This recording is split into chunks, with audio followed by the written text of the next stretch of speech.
Hello and welcome. Oh, I am so excited to share a story with you today. It's a really old, really beautiful story about a hero, a super long trip, and the best welcome you can possibly imagine. But first, I want you to think about something. Think about a time you missed a friend, or maybe someone in your family, just so much.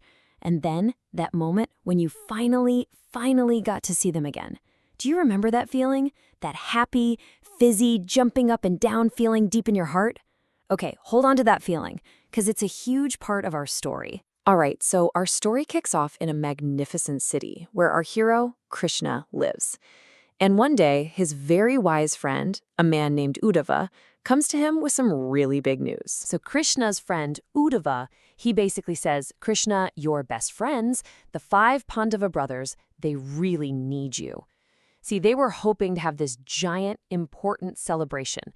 But to do that, they first had to help a lot of good people who were in trouble. Uddhava knew that Krishna was the only one who could truly help them succeed. And because Krishna is, well, the most perfect friend you could ever have, he didn't even have to think about it. Of course he would help. He knew his friends were counting on him.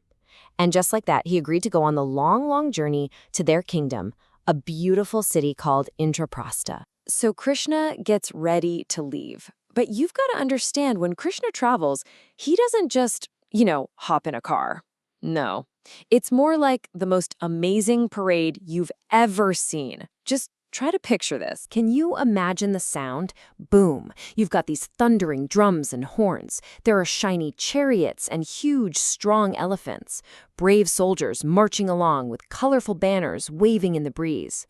His whole family was there too, and an entire army of people and animals as big as the ocean itself. It was so big and so magnificent that the story says the whole procession, it just shone in the sun. It looked like a giant moving ocean, with all the people and animals shimmering and moving together like sparkling waves. So cool! After many days of traveling, Krishna finally got close to the city of Indraprastha.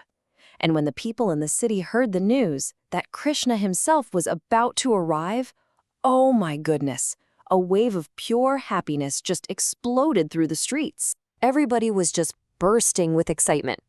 The moment they heard Krishna was near, they just dropped whatever they were doing. They ran out to the main road, climbed up onto their roofs, and got ready to throw showers of flowers down on him as he passed by. The entire city became one giant, joyful party.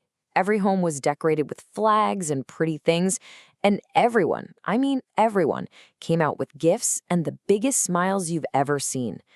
They say that just seeing Krishna's kind face made every single one of their worries just melt away. But the most special welcome, the biggest and best welcome of all, came from his dearest friends, the Pandava brothers. This wasn't just a regular, hey, how are ya?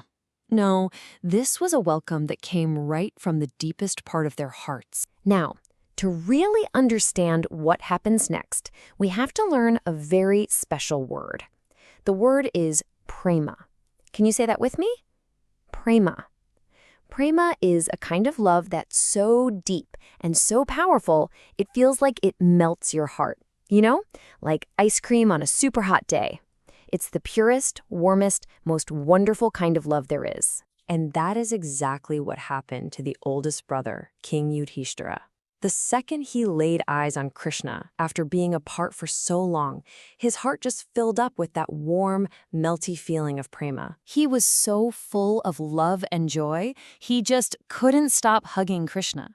He wrapped his arms around him once, and then did it again and again.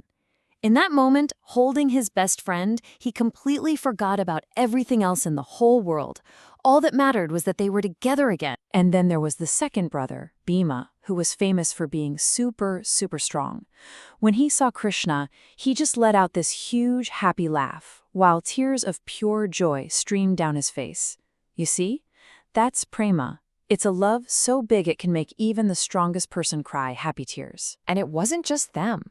The other brothers, Arjuna, and the twins Nakula and Sahadeva, they all rushed to hug Krishna, their eyes filled with happy tears too.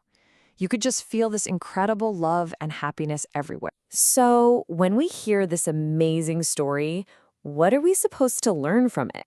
What does it really teach us about what makes a welcome truly, truly special? Well, I think this is the most important part.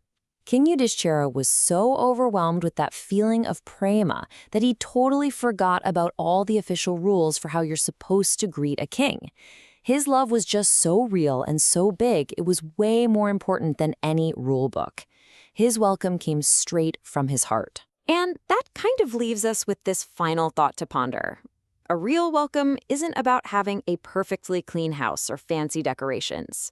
It's about that feeling of prema, that deep, happy, heart-melting love. So the next time you see a friend you've missed, think about this story and ask yourself, how can you welcome them not just into your house, but all the way into your heart?